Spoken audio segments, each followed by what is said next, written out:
বরিশাল বিভাগের উজিরপুর থানার গুটিয়ার ইউনিয়নের চাঙ্গুরিয়া গ্রামে অবস্থিত গুটিয়া মসজিদ, বাইতুল আমান জামে মসজিদ এখন দর্শনার্থীদের অন্যতম আকর্ষণ।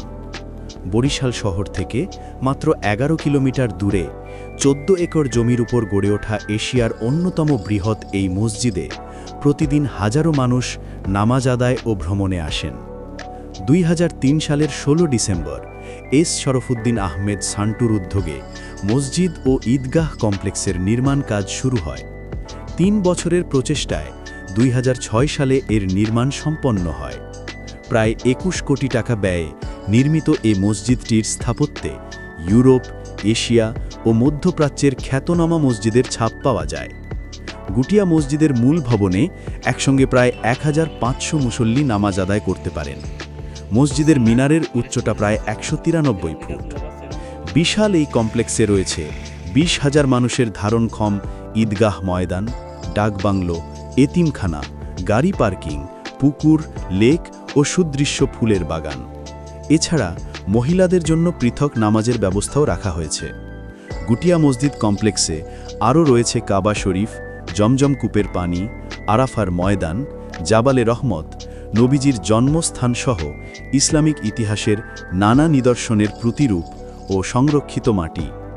বর্তমানে ৩০ জন কর্মচারী মসজিদটির তত্ত্বাবধানে কাজ করছেন। ধর্মীয় স্থাপনা ছাড়াও মনোমুগ্ধকর সৌন্দর্যের কারণে গুটিয়া মসজিদ শুধু মুসল্লিদের জন্য নয়, বরং দেশ-বিদেশের অসংখ্য দর্শনার্থীর আকর্ষণ কেন্দ্রে পরিণত হয়েছে। আসসালামু আলাইকুম। কেমন আছেন? এই তো আলহামদুলিল্লাহ। আপনি কেমন আছেন? আলহামদুলিল্লাহ ভালো। কোথা থেকে আসছেন?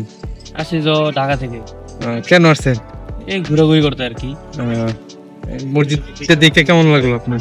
ভালো লাগলো, কিন্তু সন্ধ্যাবেলা মনে আরো বেশি জমজমাট থাকে আর কি। আসছে এলাকাটা তো ঘোরার জন্য ঢাকা থেকে আসছে অনেক দূর থেকে। বরিশালের সর্ববৃহৎ একটা মসজিদ, খুব সুন্দর একটা মসজিদ, দেখার জন্য আমরা ঢাকা থেকে। আলহামদুলিল্লাহ খুবই সুন্দর একটা মসজিদ, খুবই মানুষের পছন্দের একটা মসজিদ, খুবই ভালো লাগছে আইসা।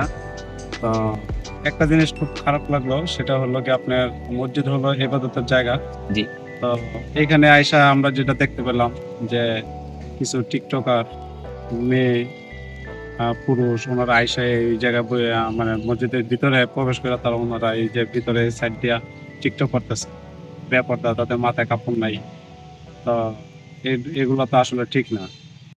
বলবো মসজিদ কর্তৃপক্ষের কাছে যেন ওনারা ব্যবস্থা নেয়, না বেপরদা কোনো মহিলা যেন ওনারা ভিতরে গেটের ভিতরে যাতে কাউরে ঢুকতে না দেন।